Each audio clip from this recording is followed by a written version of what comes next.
ಎಲ್ಲರಿಗೂ Amrutha's tasty and healthy ಕಿಚನ್ಗೆ ಸ್ವಾಗತ. ಇವತ್ತು ನಾನು ಅಡೆ ಮೀನು ಫ್ರೈ ಮಾಡ್ತಾ ಇದ್ದೀನಿ. ಹಾಗಿದ್ರೆ ಬನ್ನಿ ಫಿಶ್ ಫ್ರೈ ಹೇಗೆ ಮಾಡೋದಂತ ನೋಡೋಣ. ನಾನಿಲ್ಲಿ ಒಂದು ಪಾತ್ರೆಗೆ ಒಂದು ಅರ್ಧ ಕಪ್ನಷ್ಟು ಅಕ್ಕಿನ ತಗೊಂಡಿದ್ದೀನಿ. ಅದನ್ನು ಒಂದೆರಡು ಸಲ ಚೆನ್ನಾಗಿ ತೊಳ್ಕೊಂಡು ಒಂದು 10 ನಿಮಿಷ ಹೊತ್ತು ನೆನೆಯೋದಕ್ಕೆ ಬಿಡೋಣ.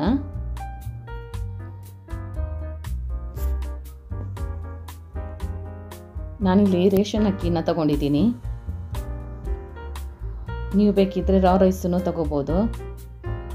ಇದು ನೆನೆಯೋಷ್ಟರಲ್ಲಿ ಮಸಾಲೆಗೆ ರೆಡಿ ಮಾಡ್ಕೊಳ್ಳೋಣ. ನಾನಿಲ್ಲಿ ಒಂದು 15ರಿಂದ 20 ಬ್ಯಾಡಗಿ ಮೆಣಸನ್ನು ತಗೊಂಡಿದ್ದೀನಿ. ಅದಕ್ಕೆ 1 ಟೇಬಲ್ ಸ್ಪೂನ್ನಷ್ಟು ಧನಿಯಾ, ಹಾಗೆ ಒಂದು ಅರ್ಧ ಟೀ ಸ್ಪೂನ್ನಷ್ಟು ಜೀರಿಗೆ ಹಾಕ್ಕೊಳ್ಳೋಣ.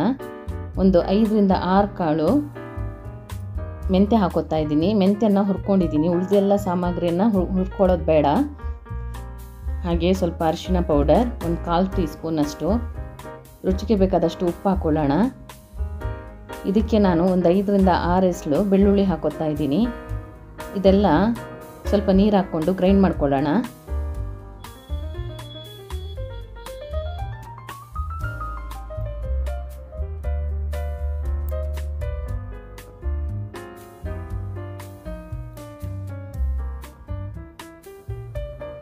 ನೋಡಿ, ನೈಸಾಗಿ ರುಬ್ಬಿ ತೊಗೊಂಬಂದಿದ್ದೀನಿ. ಇದಕ್ಕೆ ನೆನೆಸಿರೋ ಅಂಥ ಅಕ್ಕಿನ ಹಾಕ್ಕೊಳ್ಳೋಣ. ನೀರು ಹಾಕೋಬೇಡಿ. ಈಗ ಮೊದಲೇ ನಾನು ಸ್ವಲ್ಪ ನೀರು ಹಾಕ್ಕೊಂಡಿದ್ದೆ. ತುಂಬ ನೀರಾಗಿ ರುಬ್ಕೊಂಡು ತೊಗೊಂಬಂದರೆ ಅದು ಎಣ್ಣೆಯಲ್ಲಿ ಬಿಟ್ಕೊಳ್ಳುತ್ತೆ ಮಸಾಲೆ ಎಲ್ಲ. ಅದಕ್ಕೋಸ್ಕರ ಇದನ್ನು ತರ್ತರಿಯಾಗಿ ರುಬ್ಕೊಂಡು ಬರಬೇಕು. ಒಂದು ಇಡ್ಲಿ ಹಿಟ್ಟಿನ ಹದಕ್ಕೆ ರುಬ್ಕೋಬೇಕು.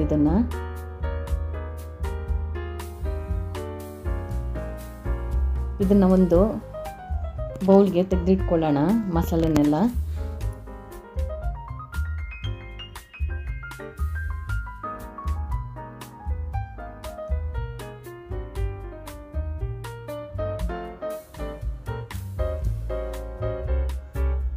ಈಗ ಇದಕ್ಕೆ ತೊಳೆದಿಟ್ಟಿರೋಂಥ ಅಡೆ ಮೀನನ್ನ ಹಾಕೋತಾ ಇದ್ದೀನಿ.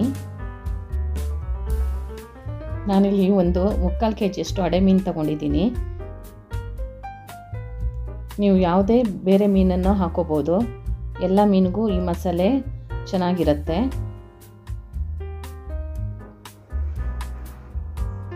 ಇದನ್ನು ಮಿಕ್ಸ್ ಮಾಡಿ ಒಂದು 10 ನಿಮಿಷ ಇದನ್ನು ಉಪ್ಪು ಖಾರ ಎಲ್ಲ ಇಳ್ಕೊಳ್ಳೋವರೆಗೂ ಹಾಗೆ ಇಟ್ಟಿರೋಣ. ಅಷ್ಟರಲ್ಲಿ ನಾವು ಎಣ್ಣೆ ಬಿಸಿಗೆ ಇಟ್ಕೊಳ್ಳೋಣ. ನಾನಿಲ್ಲಿ ಮೊದಲೇ ಎಣ್ಣೆ ಬಿಸಿ ಇಟ್ಕೊಂಡಿದ್ದೀನಿ.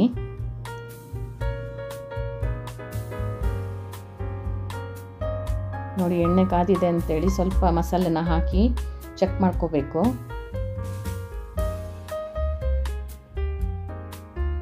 ಎಲ್ಲ ಫಿಶನ್ನ ಒಂದೊಂದಾಗಿ ಫ್ರೈ ಮಾಡ್ಕೊಳ್ಳೋಣ.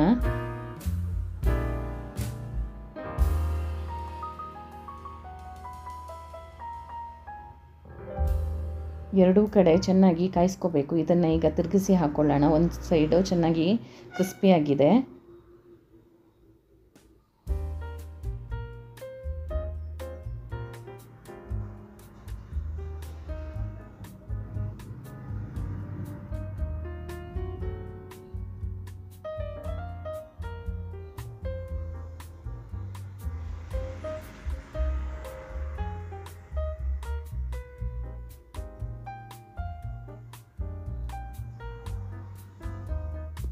ನಾನು ಅರ್ಧದಷ್ಟನ್ನು ಒಂದು ಸಲ ಕಾಯಿಸ್ಕೊಳ್ತಾ ಇದ್ದೀನಿ.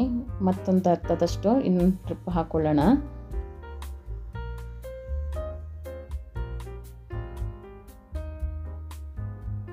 ನೋಡಿ, ಈಗ ಚೆನ್ನಾಗಿ ಕ್ರಿಸ್ಪಿಯಾಗಿದೆ. ಇದನ್ನು ತೆಗೆದಿಟ್ಕೊಳ್ಳೋಣ ಒಂದು ಪ್ಲೇಟ್ಗೆ.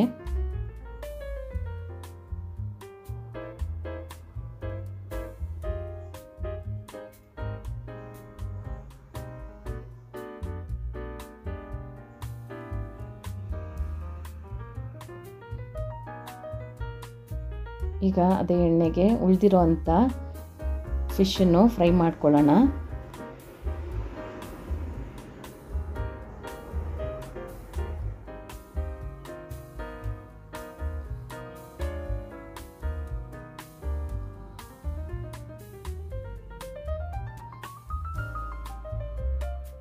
ಈಗ ಅದೇ ಪ್ಲೇಟ್ಗೆ ಎಲ್ಲ ಫ್ರೈ ಮಾಡಿರೋ ಅಂಥ ಫಿಶ್ಗಳನ್ನು ತೆಗೆದಿಟ್ಕೊಳ್ಳೋಣ.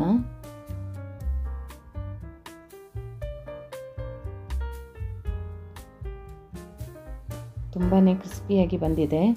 ನೀವು ಟ್ರೈ ಮಾಡಿ ಒಂದು ಸಲ. ಇದನ್ನು ದಾಲ್ ಜೊತೆ ಸರ್ವ್ ಮಾಡ್ಬೋದು, ರೈಸ್ ಮತ್ತು ದಾಲ್ ಜೊತೆ ಸರ್ವ್ ಮಾಡ್ಬೋದು. ತುಂಬಾ ರುಚಿಯಾಗಿರುತ್ತೆ. ಈ ವಿಡಿಯೋ ನಿಮಗೆ ಇಷ್ಟವಾದಲ್ಲಿ ಲೈಕ್ ಮಾಡಿ, ಹಾಗೆ ನಿಮ್ಮ ಫ್ರೆಂಡ್ಸ್ ಮತ್ತು ಫ್ಯಾಮಿಲಿಯೊಂದಿಗೆ ಶೇರ್ ಮಾಡಿ. Thank you for watching.